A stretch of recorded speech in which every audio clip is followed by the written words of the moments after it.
Olá, esse é mais um episódio do podcast Bom Senso Brasil, discutindo e construindo hoje o Brasil de amanhã.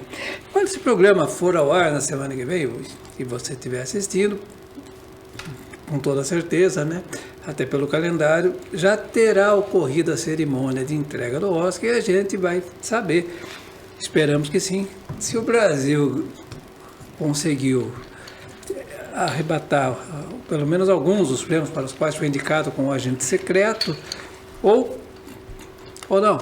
E ainda também o filme, a categoria de melhor fotografia por Sonhos de Trem, que é um prêmio teoricamente inédito, né? Pelo menos a gente não lembrava de um chamado prêmio técnico assim. Hoje nós não vamos falar necessariamente de Oscar, nós vamos falar do que está por trás disso, desse bom momento que o audiovisual vive, né? Do êxito das produções, da história um pouquinho do cinema brasileiro, do que a gente já viveu desde O Pagador de Promessa lá em 62, que foi o primeiro filme brasileiro a ganhar a Palma de Ouro em Cannes. Aliás, para quem não liga o nome à pessoa, o diretor de Palma de Ouro, Anselmo Duarte, era aqui de Salto, vizinho de Sorocaba, que cidade é coisa de 40 minutos, e tanto que lá tem um teatro muito bonito chamado Palma de Ouro. E para falar do audiovisual, do momento do audiovisual, do bom momento, do quanto o cinema agrega, das políticas públicas que são executadas, do que o filme já conseguiu em termos de visibilidade, de projeção e de sucesso, nós temos o prazer e a satisfação de contar conosco hoje com o professor Cleiton Esteves. Ele que é especialista em audiovisual, trabalha com marketing na TV Tem, é professor do curso de mestrado de Cultura e Comunicação, é isso, né? Da Uniso, amigo de um outro grande amigo nosso aqui, que também já participou do podcast, que é o Paulo Celso da Silva. E a gente espera esclarecer vocês e chegar à conclusão de que a gente deve torcer sim pela cultura, pelo Oscar, mas tem que torcer pelo Brasil também, como a gente vai poder falar. Professor, bem-vindo ao podcast Bom Senso Brasil. É um prazer contar com o senhor aqui conosco. Muito obrigado. Eu queria primeiramente agradecer a José, ao Luiz, pelo convite, né? Eu acho que é super satisfatório quando a gente tem uma formação, uma carreira em uma determinada área e a gente tem a oportunidade de falar sobre, né? Eu acho que é uma provocação a gente sempre pensar com inquietação para onde que está indo a carreira que nós escolhemos para a nossa vida. Então, é um prazer enorme estar aqui falando com vocês e eu venho da área de formação, de comunicação, formado em publicidade e trabalho em televisão, né? Então, além de formado em publicidade, na área de criação, trabalho em televisão com produção audiovisual, né? Então, eu sou coordenador de audiovisual e design na TV Tem, já estou lá há 16 anos, então atuo também em outras frentes no mercado, trabalhando junto com produtoras, agências. Eu tenho uma produtora de animação com um projeto de animações e músicas infantis para crianças, né? Então, do ponto de vista do audiovisual também, eu tenho uma especificidade técnica também com animações. E trabalho também como professor, né? Sou docente já há bastante tempo. Eu trabalho como professor há uns 13 anos e hoje trabalhei em várias universidades aqui de Sorocaba. Hoje eu estou na Uniso, né, já há uns 3 anos. Lá eu sou professor da graduação nos cursos de publicidade e design, né, trabalhando com algumas frentes da área de criação. Então, dando aula de motion design, já dei aula também de modelamento e animação 3D no curso de design e criação, direção de arte, produção RTVI em publicidade, né? Então, assim, é uma frente que eu gosto bastante, eu acho que é a área de produção, e fico feliz também de ter essa oportunidade de ter essa conversa com vocês em meio a essa convergência midiática, né, que a gente está vivendo agora, e ter a oportunidade de estar só atuando no mercado, mas também estar em sala de aula para falar sobre isso com os jovens que estão chegando aí para essas novas frentes. Tá ótimo. Então vamos começar. O que a gente pode atribuir o bom momento do audiovisual, do cinema brasileiro? Não só do Agente Secreto, que superou qualquer expectativa, para muita gente já é vitorioso, né? Mas se a gente fizer uma linha do tempo, a partir, como a gente falou no comecinho, do Pagador de Promessa, passando aí por Quatrilho, Carlota Joaquina, Central do Brasil, Cidade de Deus e outras tantas produções, a que se deve o bom momento do cinema brasileiro? No meu ponto de vista, eu acho que a gente vem aproveitando bastante esse momento que começa lá no final da década de 80, início da década de 90, que são algumas indicações, algumas premiações pelo mundo com produções nacionais, e eu acho que o bom momento aí é o Brasil ter aproveitado essa oportunidade para olhar para dentro e trabalhar com formação de pessoas, né? Então, se a gente for pegar ali em meados da década de 90, onde tem ali, se não me falha a memória, indicação de Quatrilho, alguma coisa assim, a gente vem ali também com o início da internet comercial no Brasil, e eu acho que mais adiante a gente tem um boom dentro da internet. Eu estou falando aqui dessa rede de comunicação e integração de pessoas, e eu acho que isso facilita bastante a formação de profissionais capacitados para algumas frentes que o audiovisual exige, né? Então eu acho que essas premiações, as produções das últimas décadas, vêm sido acompanhada também com uma formação e capacitação muito intensa desses profissionais. Então, tem um autor que eu gosto bastante que fala sobre redes sociais, sobre mídias digitais, o Manuel Castells, né, que ele fala o seguinte, ele chama que é um momento do e-learn, né, que é o momento em que se aprende com a internet. Então, quando eu comecei a trabalhar, por exemplo, com audiovisual há alguns anos, trabalhando com softwares de computação gráfica, me lembro que você tinha um software lá 3D que, para você entender o que uma ferramenta poderia fazer, você ia lá na tecla F1 e abria uma caixinha lá que te dava orientação sobre aquilo em inglês, né? E era assim que a gente aprendia, né? Então, em 2014 surge o YouTube, e aí eu acho que ele injeta no mercado uma produção autônoma muito significativa de audiovisual, e pessoas que antes se viam distante da produção técnica, até por condições financeiras de se colocar no mercado, com o surgimento do YouTube e depois com outras mídias digitais para o audiovisual, as pessoas se atentam a essa formação, a essa possibilidade de ter uma profissão, né, nessa área, nessa segmentação. Então eu acho que, respondendo a sua pergunta, eu acho que a gente está aproveitando o bom momento, capacitando pessoas, formando pessoas para esse mercado que exige cada vez mais uma transformação técnica desse profissional, né, por conta das tecnologias que chegam, enfim. Uma outra frente que eu acho que responde um pouco a sua pergunta também, José, é a gente pensar o audiovisual do ponto de vista dos festivais, né? Então tem um movimento cultural que é muito intenso em relação às produções, e essas produções elas correm o Brasil todo concorrendo em pequenos e grandes festivais de filmes, curta-metragens. Então eu vejo que esses festivais, além de fomentar a produção mais local, de forma regionalizada, esses festivais também eles acabam fazendo com que as pessoas elas ganhem uma relevância no mercado. Imagina que você tem um profissional que produz lá um curta-metragem pela primeira vez, ele inscreve no festival, ganha um prêmio, inscreve em outros, ele vai ganhando fôlego e corpo e autenticidade e reconhecimento. Daqui a pouco ele se encontra aí com a possibilidade de concorrer a uma lei de incentivo, ele já está gabaritado com alguns prêmios. Então eu acho que também a observação em relação à possibilidade de você inscrever em festivais e dar vazão a esse volume de coisas também que são produzidos pelo audiovisual. Vamos fazer uma comparação aqui do ponto de vista comercial, vamos colocar assim, da produção artística brasileira, não só cinematográfica, mas como um todo. Nós temos aqui no Brasil, nós temos um potencial muito grande das emissoras, como colocar a Globo, né? Porque é uma grande produtora de novelas, inclusive exportadora. Sim, certo? Sim. E são produções muito boas, de uma grande capacidade, comercialmente viáveis e que se exporta e tem uma boa penetração em outros mercados. Sim, sim. Existem Portugal, essas novelas brasileiras, outros países também, tá? O que eu vejo, vamos ver se a gente... quando a gente trabalha nesse viés, quando a gente vê, por exemplo, uma Globo atuando, ela tem a produção artística, ela tem, vamos dizer, o pessoal de criação, que é muito bom, senão não conseguiria não chegar onde chegou, mas também ela tem uma parte de marketing e de estudo de mercado muito boa. Sim, sim.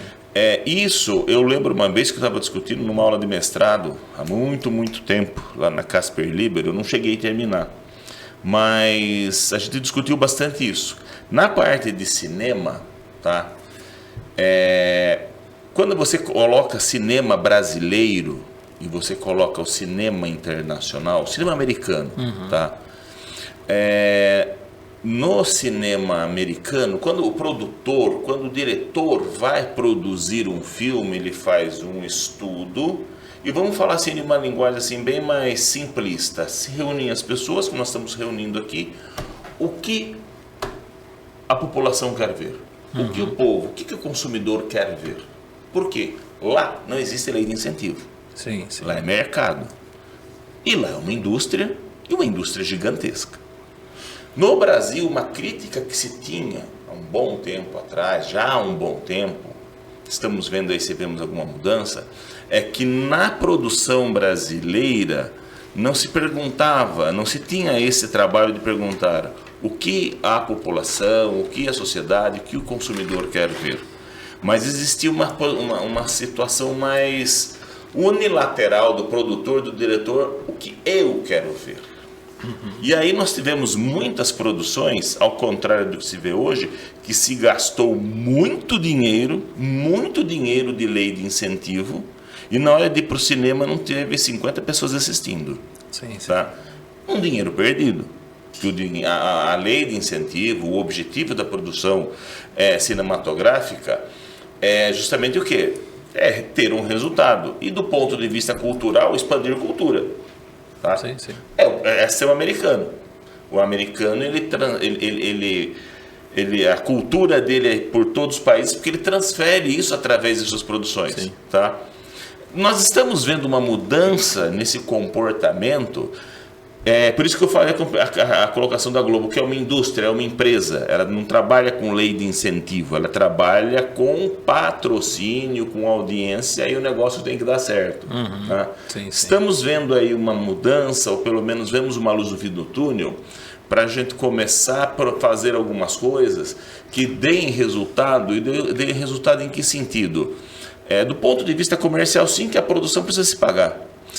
Mas que também seja atrativa para nós, né, consumidores, assistirmos, gostarmos, como vemos em muitas produções brasileiras. Sim, sim, sim. Me fale sobre um pouco sobre isso.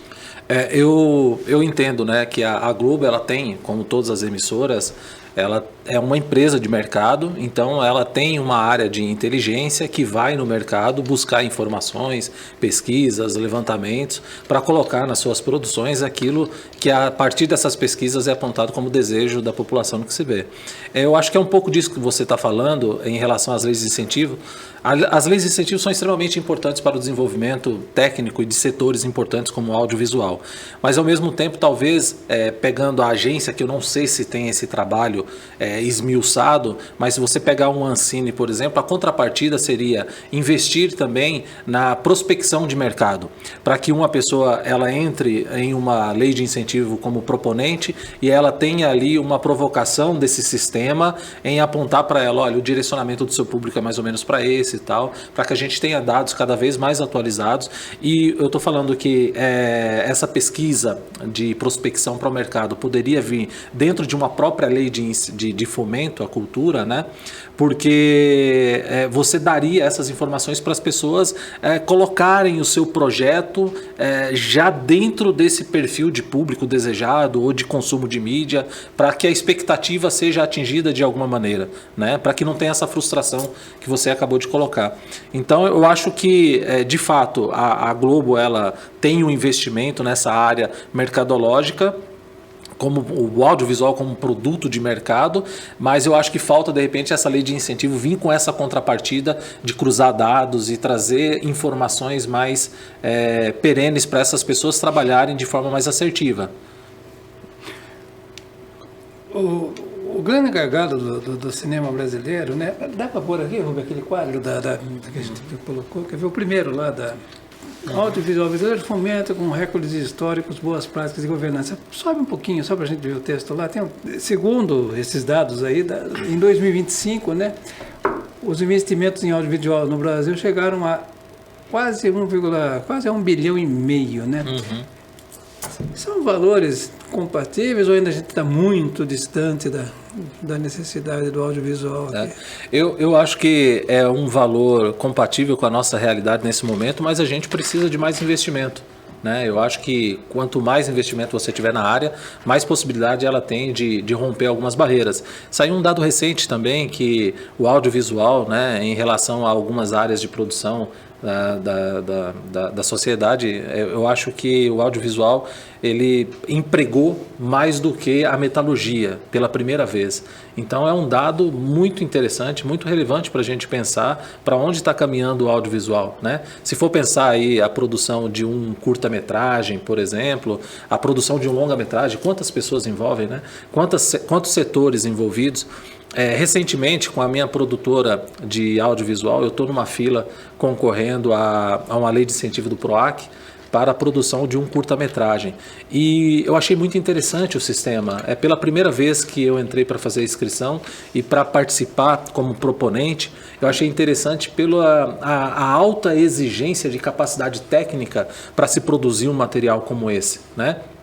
Eu acredito que por conta do investimento, né, em reais, para que ele seja cada vez mais assertivo, de colocar na mão da pessoa certa, a exigência de você apresentar um portfólio capacitado para que a entrega seja feita com maestria no final, né, na execução do projeto. Então, eu acredito muito que o valor, para a nossa realidade atual, é um valor interessante, mas tem para onde ir. Tem para onde ir. Eu acho, Luiz, também que, para responder um pouco da sua pergunta, que você falou assim sobre se nós estamos no caminho, estudar esse mercado, para a gente encher as salas de cinema. Estou fazendo uma pesquisa aqui, mas não é que eu sou mal educado, não.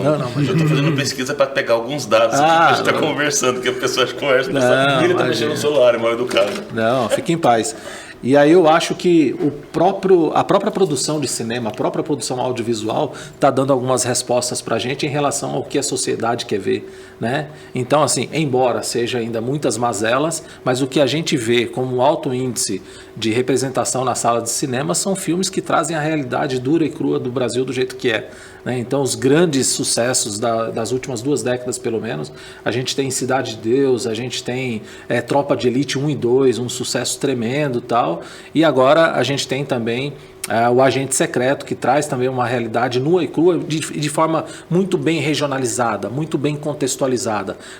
É um filme que provoca muito porque ele faz muito sentido do ponto de vista daquelas pessoas que vivem em Recife naquele momento, né, que é a década de 70. Então, assim, eu acho que o audiovisual ele responde por conta do consumo e o desejo do que as pessoas querem ver, exatamente porque o que está fazendo sucesso é o que a gente está vivenciando, experienciando na pele. Eu vou fazer um comparativo aqui, que é aí que eu falo. Sim. Eu falo muito da Globo porque eu acho que ela é uma das melhores empresas que tem no Brasil. Tá? Não é até você trabalhar lá, mas assim, isso eu sempre coloquei. Tem gente que não gosta, tem gente que fala que é a Globo isso, aquilo. Para mim é uma empresa que é uma referência no Brasil, que é uma empresa de sucesso. A gente precisa, vamos dizer assim, referenciar aquelas empresas que têm sucesso. Tá? A gente precisa disso no Brasil. Sim. Vou dar um exemplo.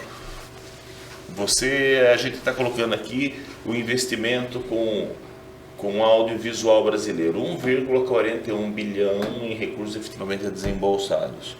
Uma edição do BBB é de 1,5 bilhão a 2, uma edição. É verdade. Tá? Uma edição de um ano. Por quê? Porque ela tem competência e vai atrás. Tá? E aí vai... Tem a prospecção de mercado. Tá? Ela faz acontecer. Sim. Então esse é o grande problema que eu vejo hoje no mercado do cinema brasileiro, que está mudando. Eu estou vendo alguma mudança.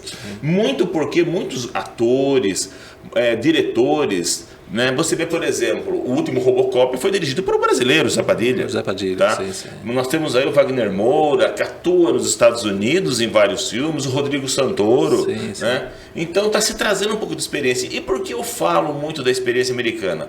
Porque eles fazem acontecer a maior indústria do mundo. Nós estamos falando de uma indicação para o Oscar, sim. O resto é tudo deles. Tá? Ah, mas lá eles sabem fazer, é diferente? Não é diferente. O Brasil tem muita história. O Brasil não tem as histórias aproveitadas. História que eu falo assim, histórias para que possam ser contadas e serem transformadas em... Vou dar um exemplo. Você tem lá nos Estados Unidos, citar um filme, O Patriota, né? Que tem a história lá da guerra de libertação americana, né? Tem lá...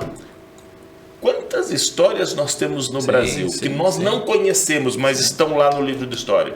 Temos lá o Leão Coroado, lá no Nordeste, lutas aí de expulsão de portugueses, franceses, que poderiam se transformar em grandes produções no mesmo sentido e não são. A história brasileira não é aproveitada. Sim. Tá? E aí, quando a gente fala, né, você falou da metalúrgica, né, da indústria metalúrgica, para quem não sabe aí a questão da quantidade de emprego, basta um filme americano. Espere ao final, espere passar aquele teleprompter todo.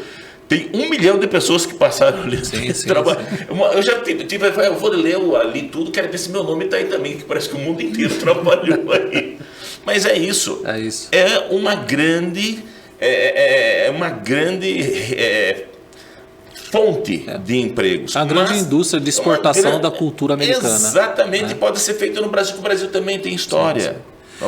Tem um amigo, Luiz, que o Fábio Salvador, um grande colega da área do audiovisual, ele falou uma vez para mim, né? Ele é um cinéfilo, formado em rádio e TV, mas um cinéfilo, assim, sabe aquela pessoa que é ótima para conversar, porque ele sabe, exagerando, né? O filme que fez sucesso no Irã na década de 70.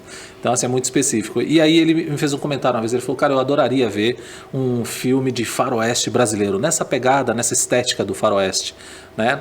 E ainda falando na Globo, que eu acho interessantíssimo isso que você trouxe, né? Que é uma empresa que ela vai para cima e ela inova em qualidade, e é qualidade técnica, qualidade de entrega de produção e estética também por conta das experimentações do vídeo. E aí o Fábio Salvador, esse meu amigo, ele falou assim, queria ver esse filme.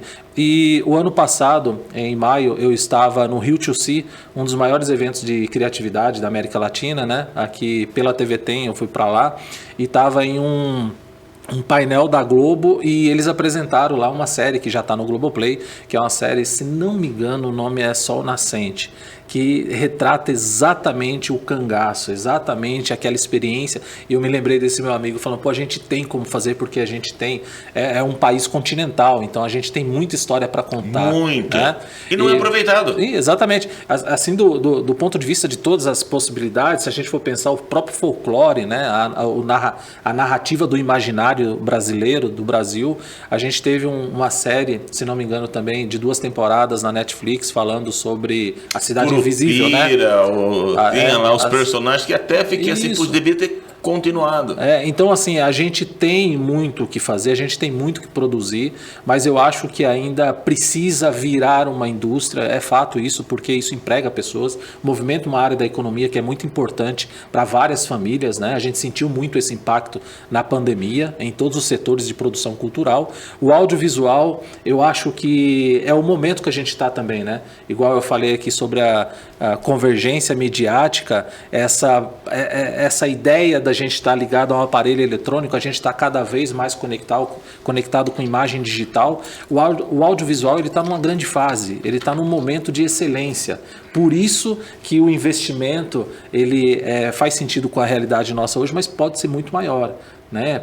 Afinal de contas, a gente tem mais aparelhos de smartphone no Brasil do que brasileiro. Então, assim, a gente precisa fomentar, precisa virar indústria, a gente precisa ter não só leis de incentivo, porque as leis de incentivos elas são extremamente importantes. A gente precisa ter também uma gestão estratégica sobre essa verba, né? Não que os governos não tenham, não quero aqui fazer juízo de valor em relação a um a outro, mas eu acho que uma lei dessa, ela deveria vir com uma estratégia de mercado, né? Então, quando você vai lá fazer como proponente a pretensão de produzir um longa-metragem, que você já tem ali condições de imaginar a distribuição e como é difícil distribuir vídeo no Brasil, distribuir filme, né, no Brasil.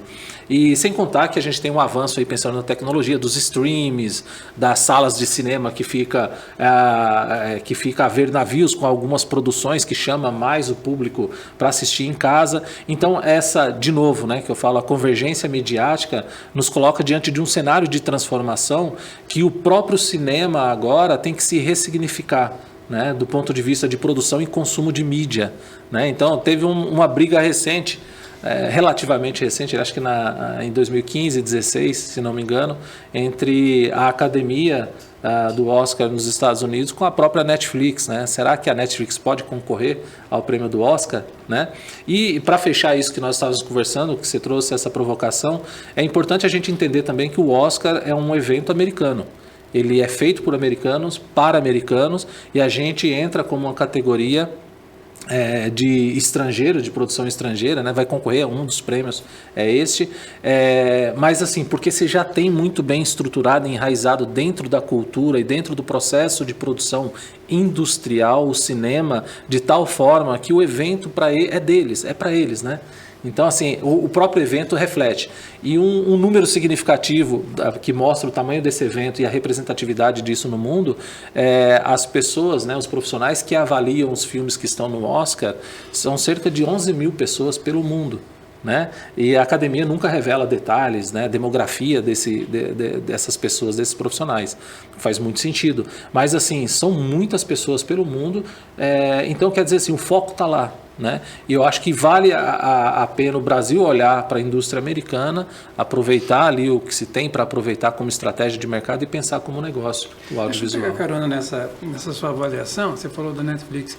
Os streams, eles complementam, atrapalham, interferem? Como existe uma concorrência? Como é que está sendo? A Globoplay, por exemplo, é um streaming. Tem a ver. Sim, Nós temos Netflix, temos Prime Video, temos HBO, tem Disney, tem vários. Qual é o papel? Como é que o streaming se insere no contexto do audiovisual? No meu ponto de vista, como produtor, né, especializado em audiovisual, no meu ponto de vista, assim, eu acho que ainda há espaço para todos. Né? E volta, assim, você comentou do Globoplay, né? A Globo foi a primeira emissora a investir no streaming, que aliás fez 10 anos no ano passado. Em 2015 ela lança o Globoplay como né? E o Globoplay recentemente também tem um dado muito interessante lá, que está um dos mais assinados, né, no último ano, assim junto com o Prime, se não me engano a Prime passa a Netflix. Então você percebe que é uma disputa de mercado. Eu imagino que existe espaço para todos, mas tem uma analogia que eu gosto de fazer, que é assim, eu tenho uma filha de 12 anos, uma criança fica em casa, eu saio logo cedo, trabalho na TV, depois eu vou para a faculdade, volto para casa e posso chegar à noite em casa e perguntar para minha filha, né, Lavínia, o que você fez hoje? E ela fala, pai, eu vi televisão. E aí eu falo, então o que você viu na televisão? Ela fala, entrei no Globoplay, entrei no Prime, entrei na Netflix, Então, ela consumiu TV do ponto de vista de suporte, que está lá na sala, mas o consumo de televisão mudou. Então, a mudança de consumo de mídia, eu acho que ela ainda é muito embrionária. A gente não tem muita certeza para onde ela vai. A gente só imagina que tudo isso vai caminhar dentro de um certo hibridismo e tudo isso vai se tornar uma coisa só daqui a pouco, né? A própria TV 3.0, quanto tecnologia, vai chegar para deixar a TV aberta também no formato de interação digital que se assemelha ao próprio streaming. Né? Então, assim, tudo vai convergir para mais ou menos a mesma técnica em linguagem e aí as experimentações para aqueles que gostam de estudar economia a partir de consumo de mídia vai ficar aberta aí para os próximos anos. Não está aí o grande gargalo, o gap no Brasil? Quando você vai fazer uma produção ou quando você vai trabalhar com produção, voltando ao teleprompter, lá que tem 1 milhão de pessoas trabalhando em um filme, não está faltando aí, quando a gente faz essa produção, aquele departamento de marketing que parece que no Brasil, quando você vai falar de filmes, você vai falar de produção, não só de filmes, teatro, né? Quando você vai falar de produção artística, é uma coisa fechada, parece que não, esse é um mundo, e é esse o mundo e não... Sim. É fechado. E aí vai aquela história, o que o governo está nos oferecendo? Né? Não, gente. Existe um mundo maior que isso. Tá faltando aquele, viu? Vamos desabrochar aí, vamos trazer pessoal de marketing também. Você vai assistir um filme vamos dar um exemplo aí do Tom Cruise lá, vamos dizer lá, Missão Impossível. Tá lá, as motos BMW lá. Todo o filme é bancado por merchandising. Sim, merchandising. A gente tem dentro do Brasil já uma estrutura parecida, né, que a gente chama de merchandising editorial, né? Então a gente consegue ver isso na própria... e isso é um merchandising que tem que ser muito inteligente, né? Porque ele não pode impactar a narrativa, né? Então, dentro do Tropa de Elite 2, tem algumas peças de merchandising que são clássicas, né? Claro, Unimed, Samsung com os aparelhos que aparecem, Brahma. Então, assim, todas essas marcas estão dentro, porque tem conta para pagar e aí você tem uma estratégia de marketing para realizar, né? Recentemente a gente teve o lançamento do o Auto da Compadecida 2, que ele veio junto com um curta-metragem, que é uma peça de lançamento, quase que um teaser do próprio filme da Brahma, né? Então parece que a Brahma foi lá e bancou essa produção. Então a gente consegue ver que existe uma participação, uma estratégia de marketing acontecendo, né? Eu acho que quando o produto é cada vez mais comercial, existe essa possibilidade de você abrir para o mercado, mas eu acho que a sua provocação, Luiz, fica muito em torno da lei de incentivo, né? Porque você acaba distribuindo a verba e parece que essa verba vai para a pessoa que não tem, de repente, condições ou conhecimento para desenvolver uma estratégia de marketing de distribuição. Embora seja exigido, né? Igual eu falei para vocês, eu entrei agora como proponente em uma lei de incentivo do PROAC e tem lá uma cláusula que você é obrigado a preencher, porque você precisa de uma estratégia de divulgação. Eu também fiz uma inscrição recente aqui, eu estou me interessando bastante por essa área. Aqui em Sorocaba, recentemente nós tivemos a lei Aldir Blanc, né, Aldir Blanc. Aqui em Sorocaba, para toda a cidade, cerca de 2,6 milhões de reais. Né? Então, assim, para atingir todas as áreas da cultura criativa, da indústria criativa, né? E lá também exige que você tenha dentro do projeto de forma muito clara essa distribuição estratégica e um braço também de comunicação. Como que você vai fazer com que esse projeto chegue ao maior número possível de pessoas? Né? E aí entra a estratégia dentro de um projeto desse, de fazer exibições, participar de festivais e dar de fato para a sociedade um respaldo, né? A sua verba foi aplicada, eu estou te devolvendo como um produto cultural e esse produto cultural ele deve chegar ao maior número de pessoas possível. Vou dar um exemplo para você de como minha filha dançava, tá? Selene, não está aqui agora.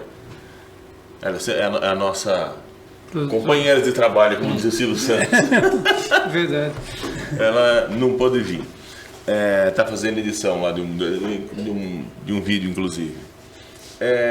Uma cidade, vamos colocar uma cidade de mais de 600, 700 mil habitantes.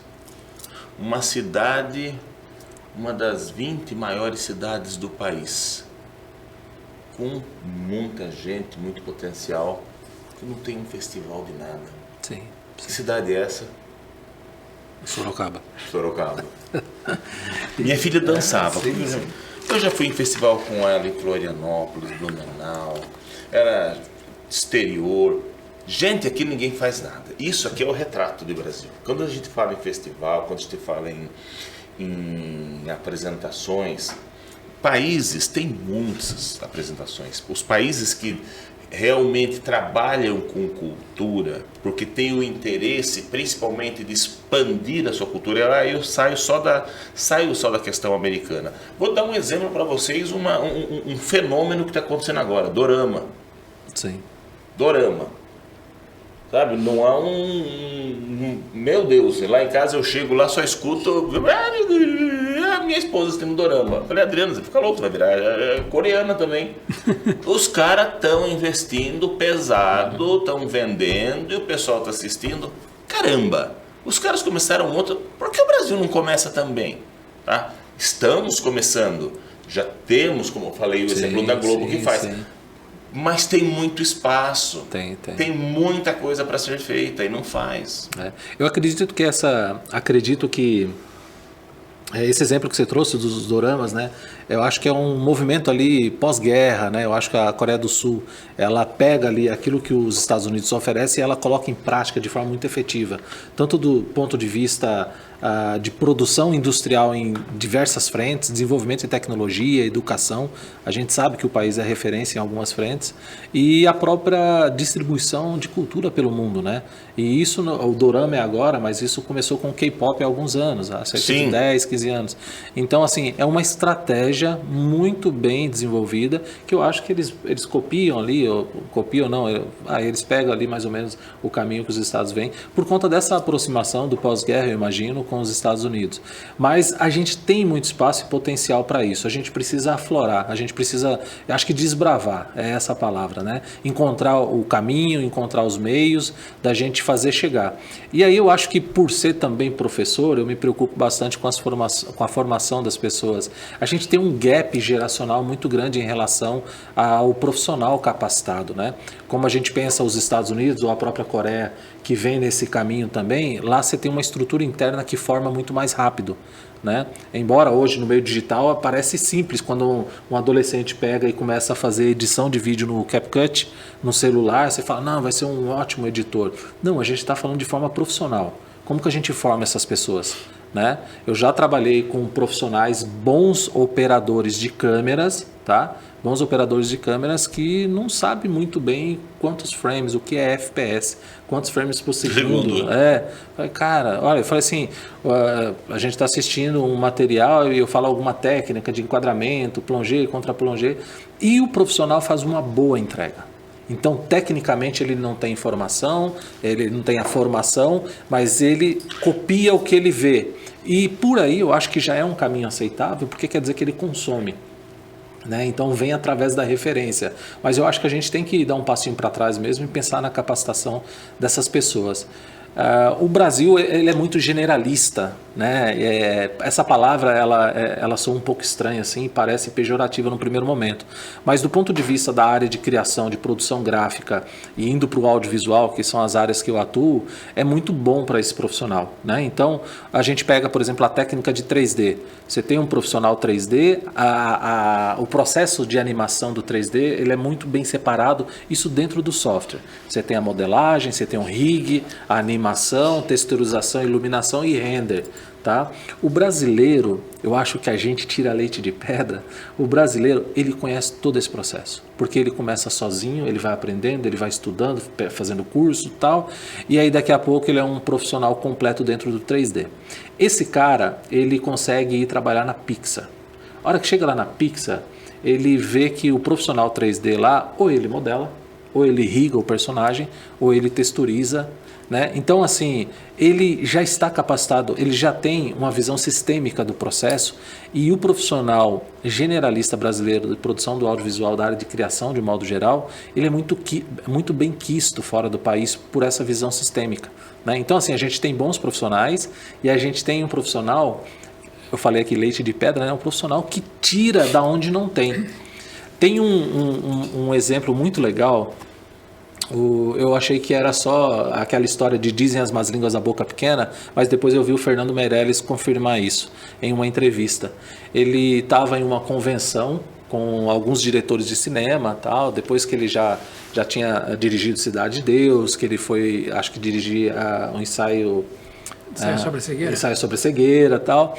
E aí o Fernando Meirelles contou a história que ele estava nesse evento e o Steven Spielberg chegou para ele e falou assim: como que vocês fizeram aquela cena da galinha no início do filme Cidade de Deus? Que sai o pessoal gritando, pega a galinha, e vai, ao mesmo tempo que a própria câmera enxota a galinha, tem um corte, que é a montagem também, que aliás, foi foi indicado em edição, né? Foi indicado em edição exatamente por conta dessa montagem, que eu acho incrível logo no início. E aí o Fernando Meirelles respondeu para ele: cara, a gente pegou a câmera, amarrou num cabo de vassoura e ao mesmo tempo que gravava, enxotava a galinha. Por aí. E tem um take também que tem uma pessoa que a gente arrumou uma cadeira de roda, o cinegrafista segura a câmera aqui no meio das pernas e alguém vai empurrando e toca a galinha. E aí o Steven Spielberg perguntou: poxa, eu não acredito que vocês fizeram isso. Porque se fosse nos Estados Unidos, a gente tinha criado um braço robótico comandado à distância por uma inteligência artificial e teria criado, de repente, uma nova tecnologia para isso, né? Então, assim, a gente tem muito potencial do ponto de vista operacional, criativo, técnico. Eu acho que entra naquilo que você trouxe agora também, falta gestão estratégica. Se a gente tiver isso, pronto, a gente domina também. Não vou dizer que domina o mundo, mas a gente vai falar de igual para igual com muita gente. Deixa eu falar um pouquinho a gente falou, antes até de entrar no ar aqui, a gente estava falando sobre isso. O agente secreto, segundo dados recentes aí, levou até o momento quase 3 milhões de pessoas aos cinemas, né? Não chega a ser um número expressivo. E a gente estava lembrando que as maiores bilheterias do Brasil, com os maiores públicos, ocorreram justamente lá atrás com os Trapalhões. Se a gente pegar os filmes mais assistidos do Brasil, dificilmente, deve ter uns 10 ou 15 dos Trapalhões, é uma coisa absurda. É o Trapalhão do Rei Salomão. Exatamente. E não foi computado ainda as produções do Mazzaropi, que por incrível que pareça, está aqui, está mais ou menos aí, é isso aí. Você está vendo aí, olha lá. Mais recentemente minha mãe. Eu até falei, você está trabalhando nos Reis Salomão. Até aqui está aqui. Como é que a gente vê esse desafio de levar pessoas ao cinema? Como é que está esse momento? O público ter ido ao cinema? Como é que isso tem que ser trabalhado? Eu percebo que o público tem ido cada vez menos ao cinema. E isso é uma dor, né? Uma dor porque assim, o cinema ele é muito importante para a área do audiovisual de modo geral. O cinema é importante para a televisão, o cinema é importante para o streaming, o cinema é importante para os vídeos que se produz e coloca na internet, porque o cinema é a mãe de tudo, né? Então assim, o cinema é onde você experimenta técnica. É o início de tudo. É o início de tudo. É onde você imagina que você vai lançar um novo modelo de carro, aí você tem um feirão internacional de carro. Aí você vai lançar um novo modelo de roupa, você tem o Fashion Week. Então, assim, o cinema é esse lugar onde você vem e apresenta o novo.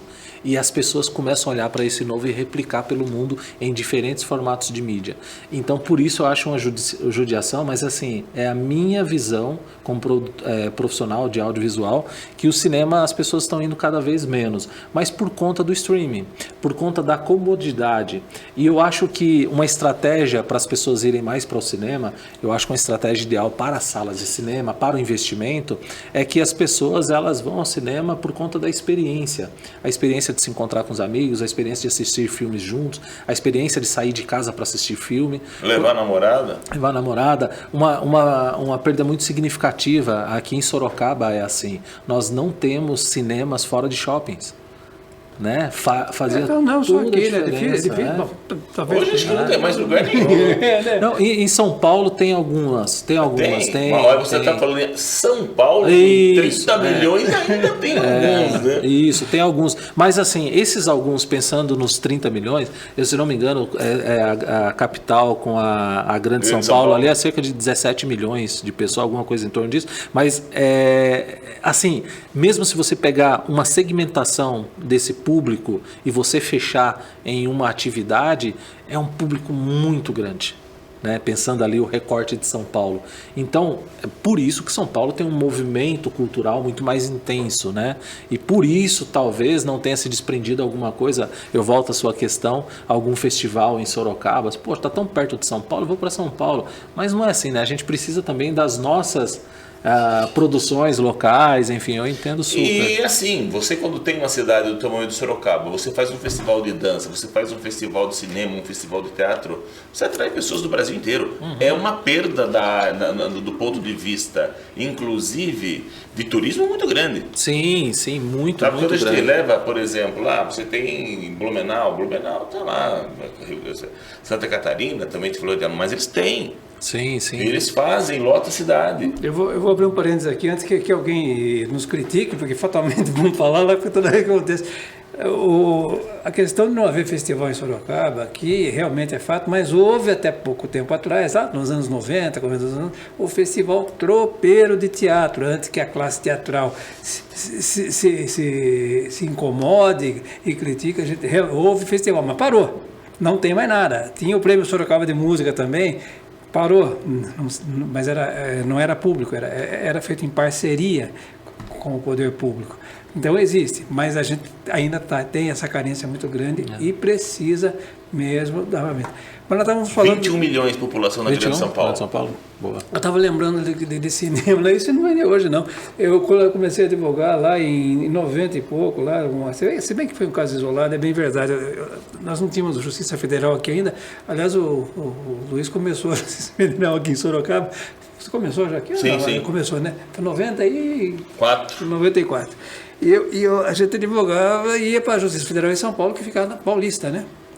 E como no processo não era eletrônico, você tinha que despachar, tinha que aguardar o despacho do juiz, demorava. O que você fazia? Vou ficar ali no prédio? Não, vou andar ali na Paulista. Então, deu tempo de eu sair da Paulista e ir na Brigadeiro Luiz Antônio, entrei à direita, tem lá, Paramount, cinema, tem lá? Sim. Aquele cinema antigo, muita gente pode não acreditar, mas tinha 3 pessoas no cinema. Era aquele cinema enorme, mais de 2.000 pessoas. Eu assisti a Cor Púrpura lá. Não tinha ninguém no cinema. Era mais ou menos isso. Eu não sei se isso já é uma tendência de lá para hoje. Como é que está? Vamos lá. Estados Unidos também sente um pouco isso, mas não tanto. O cinema ainda lá ainda é uma grande... Só que quando a gente fala em cinema, vamos fazer aí uma junção junto com outras vertentes aí. Teatro também. O teatro também tem. No Brasil também é muito forte, muito bom o teatro brasileiro. Mas também não tem aquele trabalho de grande marketing. Como se você vê grandes produções em São Paulo, mas você vê o trabalho de divulgação numa Broadway, totalmente, né? Embora nós tenhamos uma cidade de São Paulo, como você falou, só a cidade de São Paulo deve ter lá seus 12, 13 milhões de habitantes. Temos um potencial gigantesco lá, que não é aproveitado. Vamos pensar o seguinte, será que essa questão não é um pouco também na questão de base, não só na formação profissional, mas na formação das pessoas? Porque você vê nas escolas, formação de base, você tem aula de teatro, você tem aula de música... Então lá, inclusive, as pessoas que fazem teatro, elas sempre têm aquele sonho, né, de ir para Gilliard, né? Então, lá, desde cedo você tem o contato com a arte. Não está faltando um pouco esse contato no Brasil, através até do sistema de educação, trazer até para as pessoas aí na sua fase de formação esse contato para que quando elas cresçam entendendo e participando? Sim, com certeza. Eu acho que a resposta de muita coisa no Brasil é a educação de base, né? Eu acho que educação de base e assim, sem tomar frente partidária nem nada, mas assim, não é um desejo político partidário, no meu ponto de vista. Porque isso, quem vai colher esse fruto aí é daqui 30 anos, porque você começa a investir nessa pessoa, nessa formação agora, para se tornar um adulto que responda àquilo que a gente está exigindo da população atual, é um adulto, né? Daqui 30 anos. Então, assim, pela longevidade em que você pode colher esse fruto, talvez não seja interesse de alguns, assim, eu imagino. Mas é exatamente isso, Luiz. Eu acho que a educação faz toda a diferença, né?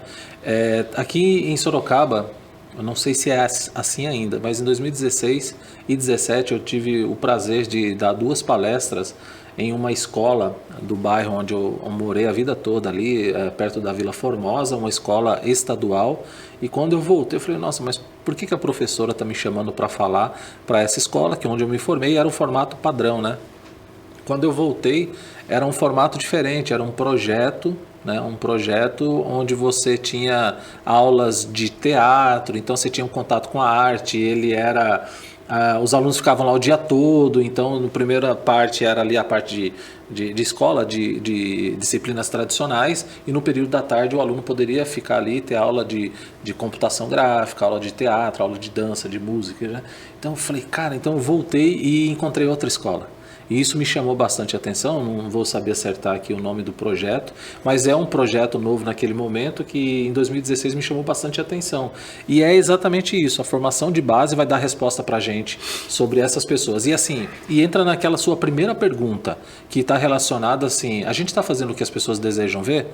Então, talvez se a gente ainda arranha a superfície em relação à produção que a gente coloca no ar, é porque as pessoas talvez, não duvidando da habilidade cognitiva das pessoas, não é nada disso, mas as pessoas também não têm o desejo de mergulhar mais fundo, de se aprofundar, e isso reflete também do indivíduo também que vem dessa formação e está produzindo e não consegue se aprofundar em alguns temas.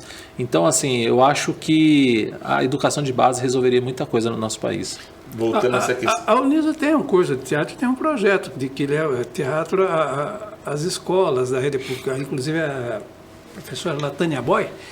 É isso, né? Eu não a conheço, mas... Sim, mas o Paulo Celso nos falou, existe, então tem essa sinergia entre o curso de teatro da universidade com as escolas. Ela leva, inclusive, segundo a gente sabe, numa escola do Jardim Eldorado, ali, que fica perto da Uniso, naquela região, né? Mas, por favor, continue. Então. Mas fazendo uma crítica às universidades, tá? Você falou desse projeto, mas eu acho que as universidades hoje, não falando só da comunicação como um todo, tá?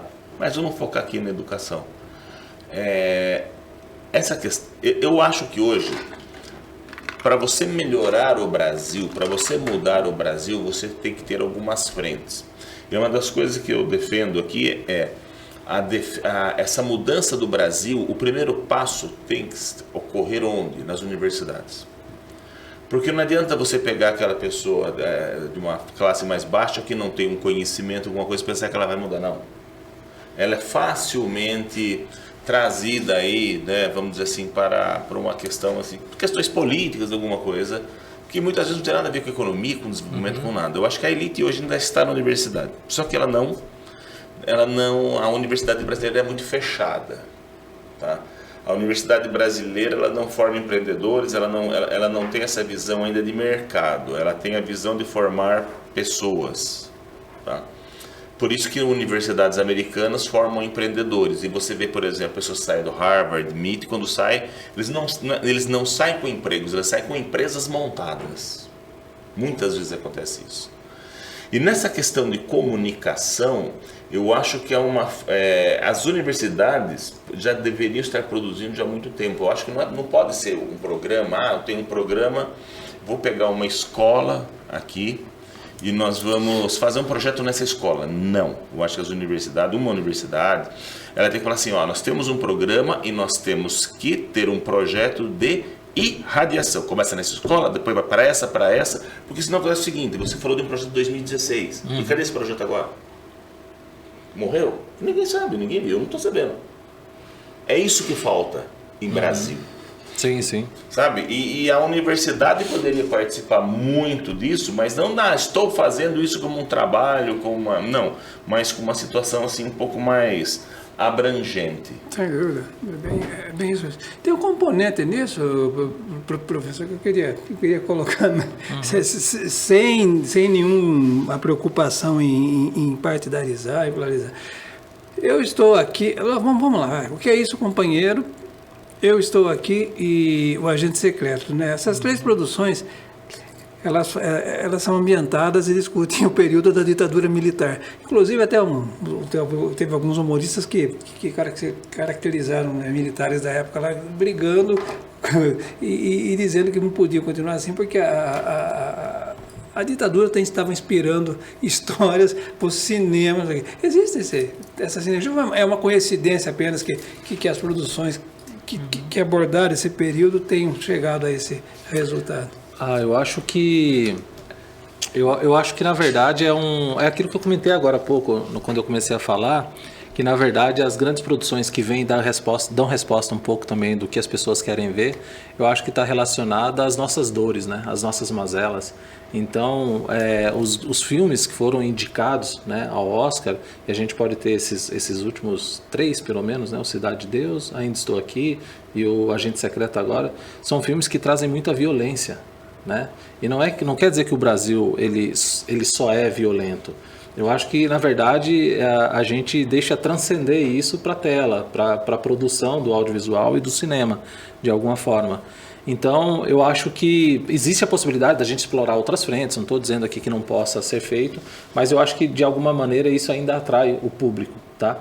Então, mas assim, é minha percepção. Eu acho que o cinema, ele reflete um pouco a própria sociedade, né? Eu acho que, de um modo geral, assim, as pessoas, né? Então, eu acho que vem dessa dor. Em relação ao projeto que você falou, Luiz, eu realmente não tenho uma escola, essa que eu falei, é estadual. Eu não sei se o projeto continua, que é um projeto muito interessante. E, se não me engano, em Sorocaba era aquela escola e mais uma que estava. Mas, a partir disso que você falou também, eu acho que é uma dor do brasileiro, que é... no Brasil, a gente acaba sempre desconstruindo ou deixando de lado alguma coisa que nunca chegou a ser bom. Então, nunca chegou a ser bom, mas não é bom o suficiente e eu acabo descontinuando. Ou pior, né? Bom, mas se você tem um pensamento diferente, você destrói. Isso, e aí você desconstrói. Então, eu acho que realmente precisa de um projeto que tenha mais longevidade, né? Do sentido de você formar pessoas. E a universidade tem esse compromisso, né? Tem que ter esse compromisso. Recentemente eu achei assim, eu recebi de um amigo uma indicação de um artigo que falava dessa frente da economia em relação à universidade pública. Eu não vou saber, só me lembro de uma aqui, eu não vou saber de todos os nomes, mas tem alguns empresários, algumas pessoas que criaram empresas que hoje fazem grande sucesso, né, no mercado e saíram de universidade pública. Quem fundou, não sei o nome agora, não me recordo, quem fundou o iFood, por exemplo, vem de universidade pública, né? Então tem alguns fomentos e alguns sucessos. E de repente eu acho que, na verdade, um dos nossos problemas como sociedade é a gente não transferir ou não divulgar isso, né? Deixar isso mais claro. Porque eu acho que fica muito claro na cabeça do mundo inteiro de que o Bill Gates, por mais que ele tenha desistido, ele começou e fez Harvard por um tempo, e aí você tem lá também o fundador do Facebook que fez Harvard e tal. Então, assim, isso vira mídia, é isso que eu estou dizendo. Então, nesse artigo que eu escrevi, nesse recorte, trazia ali algumas empresas de sucesso nesse momento no Brasil e que fazem grande frente no mercado e são fundadas por pessoas que saíram de universidade pública também. Né? E a gente não transforma isso em carreira de sucesso. Né? A gente parece que tem um processo de apagamento também, que está relacionado com o que eu acabei de falar, né? Então, assim, aquilo nem chegou a ser bom, nem chegou a ser divulgado, né? E assim, acho que culturalmente a gente acaba apagando. Não é bom, então deixa quieto, vamos para outro. Mas não resolvi isso. Isso aqui ainda, melhor nem termina. Ainda é um problema latente. O bom aumento do audiovisual do cinema tem ajudado a melhorar a imagem do Brasil um pouco? Isso é um ponto interessante que eu tenho pensado, que eu fico pensando que isso é um modismo, né? E daqui a pouco pode passar, porque eu acho que o Brasil virou moda no mundo todo, no sentido estético, né? Eu vi também uma matéria outro dia falando sobre isso, que na abertura das Olimpíadas de Inverno, agora esse ano, entrou a comissão brasileira e uma marca muito famosa de roupas escolheu patrocinar o Brasil, e aí tem aquela foto muito imponente do rapaz que entra com uma jaqueta grande, ele abre e tem a bandeira do Brasil estampada por dentro, né? Então, assim, algumas marcas escolheram a seleção brasileira, que numa Olimpíadas de Inverno não tem tanta relatividade, tem muita proeminência. Proeminência, e assim, eu discuto isso em sala de aula. Eu estou com uma turma agora recente no curso de design, que eu gosto bastante, que é uma disciplina de design e sociedade. E eu trouxe esse tema outro dia para a gente conversar na graduação, que será que isso é um modismo? Será que a gente pode tirar desse momento? Essa fase passa, não passa? Mas a gente trouxe alguns artigos, algumas publicações da própria mídia falando que, parece que é legal ser brasileiro nesse momento, né? Tá todo mundo curtindo essa onda, né? Algumas marcas têm pegado carona nisso também e fomentando campanhas publicitárias a respeito. Então, assim, a minha preocupação é o que a gente tira disso, né? Então, a gente estava falando agora há pouco, o cinema começa com algumas indicações em premiações dos anos 90, de lá para cá, o que a gente fez com isso? Então, assim, o ano passado a gente teve um Oscar, esse ano a gente está concorrendo. Para quem está assistindo, talvez a gente já tenha ganho, né? Mas Tomara. Tomara. Eu fico pensando aqui, né? 2 anos e a gente está na mídia, né, do mundo todo, eu acho que a gente tem que pegar um saldo positivo disso. Será que eu foco e me debruço de fato no audiovisual e começo a criar frentes, igual você trouxe, frentes mais estratégicas para o mercado, desde aquela provocação que eu também trouxe, que é em relação à formação de pessoas. Não adianta a gente trazer também uma necessidade de produção de alto nível para concorrer com grandes produções do mundo, se eu não tenho pessoas capacitadas para fazer. Você não tem infraestrutura para isso. Infraestrutura, né? Então, assim, tem uma questão relacionada ao Brasil, que é o país todo, né? Que é uma relação assim também burocrática, né? Que é muito problemática. Em 1995, a Pixar lançou o Toy Story 1, né? E a gente, aqui no Brasil, a gente tinha um filme praticamente pronto, que era Cassiopeia, que é um filme 3D. Então, qual que é a ideia aí? É que o primeiro filme de animação 3D lançado, todo em animação 3D, foi a Pixar que fez e que é o Toy Story. Poderia ter sido o Brasil. Então, dizem as más línguas a boca pequena que não foi o Brasil por uma questão de burocracia, de documentação, que esse filme não conseguiu ser lançado antes.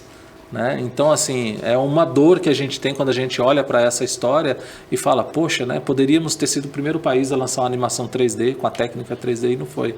Então, eu penso nisso também em relação a toda a questão de você ter a parte burocrática em relação às locações, cada estado, imagina que você tem uma grande produtora que vai viajar o Brasil todo para fazer as suas gravações, né?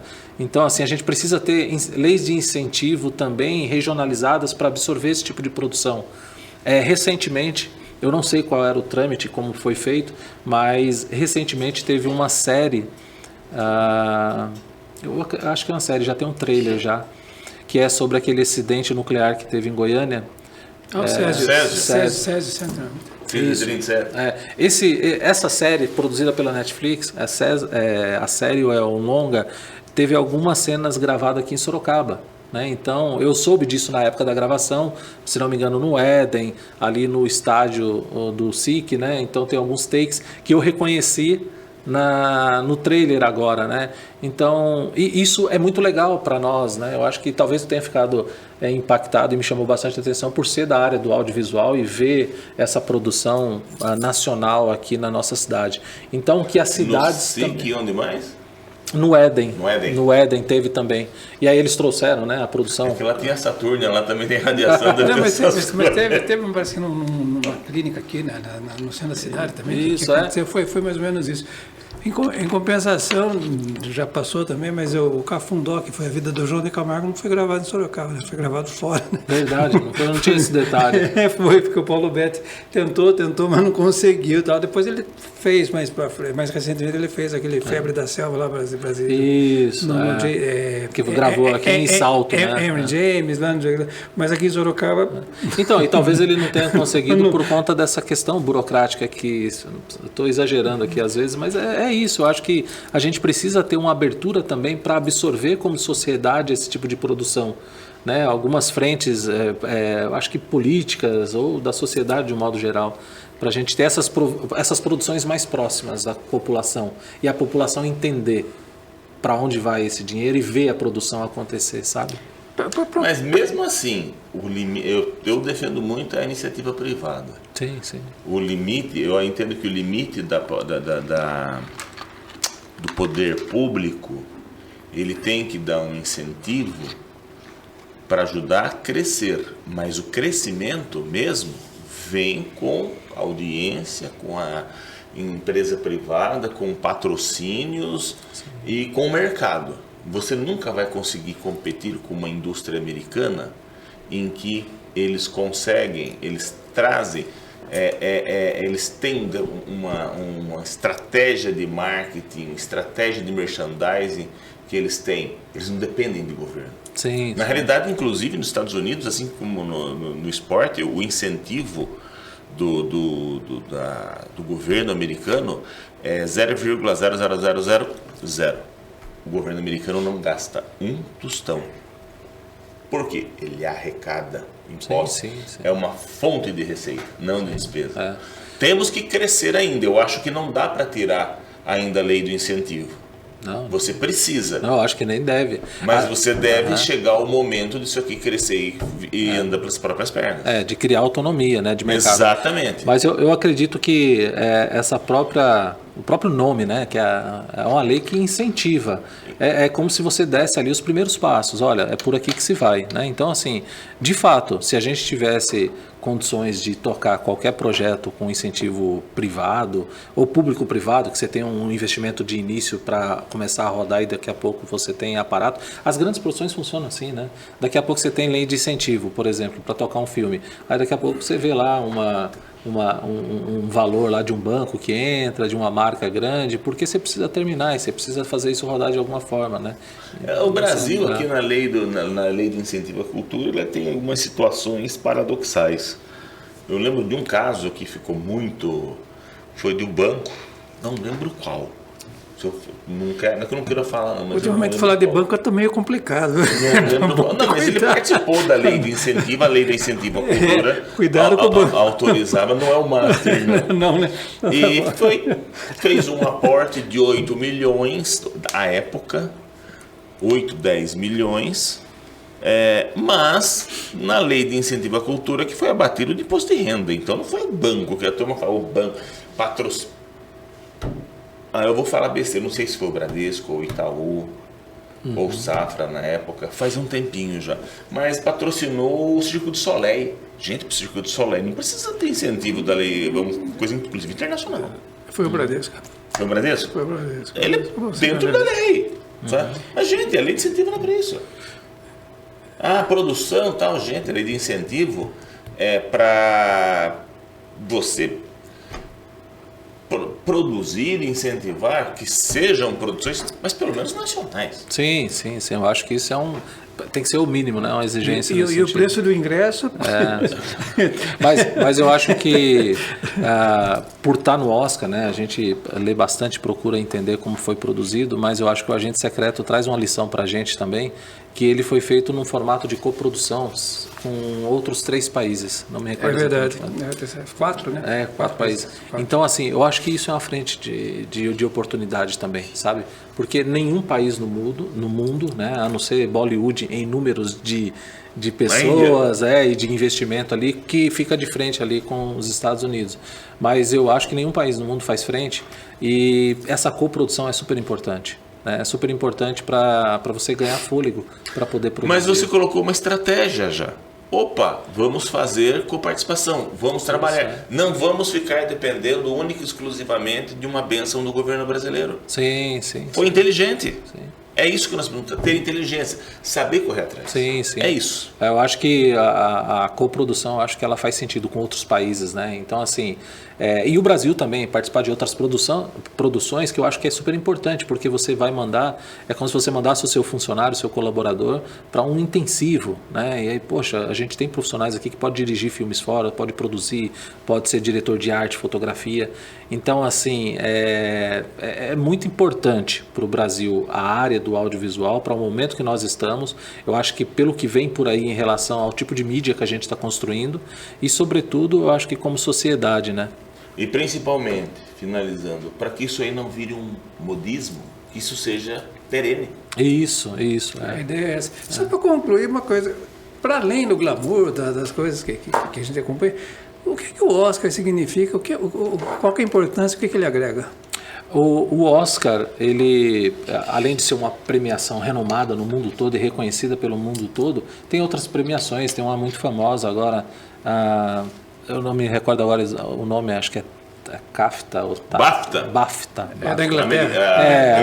Britânica, né? Então, assim, é muito importante também essa premiação, mas o Oscar, lógico que se dispara na frente em relação ao reconhecimento mundial. Então, é exatamente isso, o reconhecimento mundial. Visibilidade? Visibilidade. Consequentemente, o cachê do artista também vai para outro patamar, né?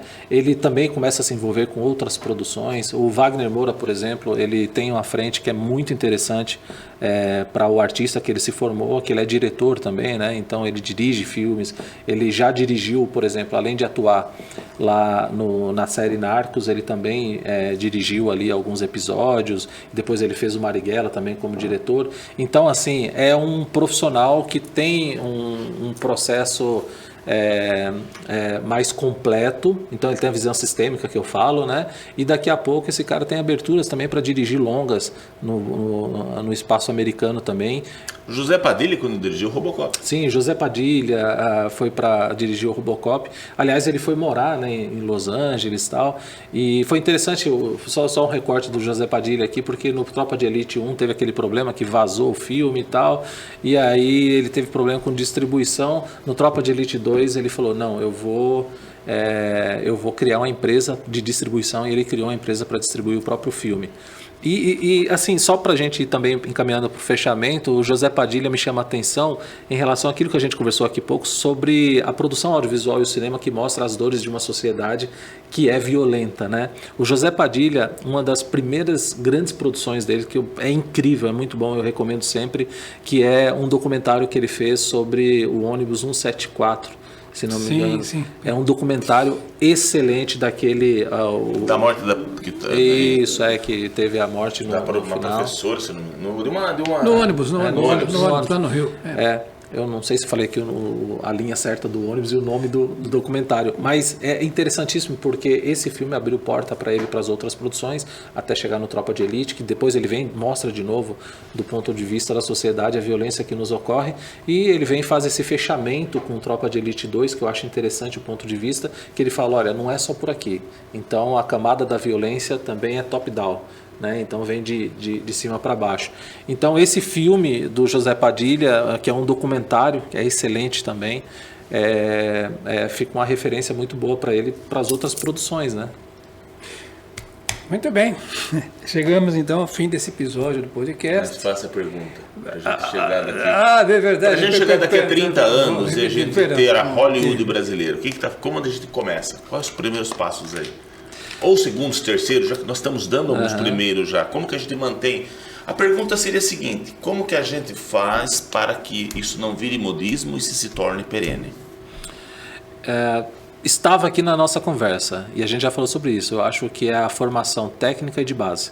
E exatamente a partir desse ponto que você colocou, porque é 30 anos, que é a minha conta aqui, né? É a minha conta, você conta também. A conta de vocês é 30 anos. Então, assim, o investimento que se faz agora na educação de base, você colhe em 30 anos um adulto. E assim, a gente não pode, por conta do avanço da tecnologia, deixar de lado a formação técnica. Essas pessoas elas precisam ser capacitadas para que a gente continue girando a roda, e aí você tem uma manutenção daquilo que vem sendo feito para não se tornar só modismo. Muito bem, agora sim, me desculpando aqui por ter me antecipado, a gente agradece, né, a participação do professor Cleiton Esteves e conclui, né, mais esse episódio do podcast Bom Senso Brasil, esperando que no próximo episódio a gente noticie que o Brasil foi vencedor, se não em mais de uma categoria das quais ele foi indicado ao Oscar, né? A gente teve um painel muito rico e bastante produtivo sobre o audiovisual, entendemos aí dos desafios, das dores, dos gargalos que o cinema e outras expressões culturais também enfrentam, e tivemos aí uma aula sobre como vencer esses desafios. Formação, capacitação, investimento em produção técnica. Aliás, eu quero lembrar aqui que o Kleber Mendonça, que é diretor do Agente Secreto, disse isso. Ele falou que ele acredita que, não só pelo êxito do Agente Secreto, mas de outros, que a produção no Brasil de cinema cresça, que surjam novos produtores, que a geração de produtores aumente. E é isso que a gente espera, é um país mais justo, melhor socialmente e com um cinema fortalecido como esse. Professor, muito obrigado pela sua participação, foi um prazer recebê-lo. Só uma última coisa, independente se ganharmos ou não, o fato de estar lá já é uma vitória. Mais de 70 indicações, parabéns aí ao Agente Secreto. Estamos aí no time de elite. É isso, eu queria, para fechar, também agradecer ao José, agradecer ao Luiz também pelo convite. Foi muito bom estar aqui, eu acho que a conversa é muito válida, né, para a gente aflorar as ideias aí e para a gente pensar o futuro desse segmento da sociedade que é tão importante para a gente. Muito bem, até o próximo episódio do podcast Bom Senso Brasil.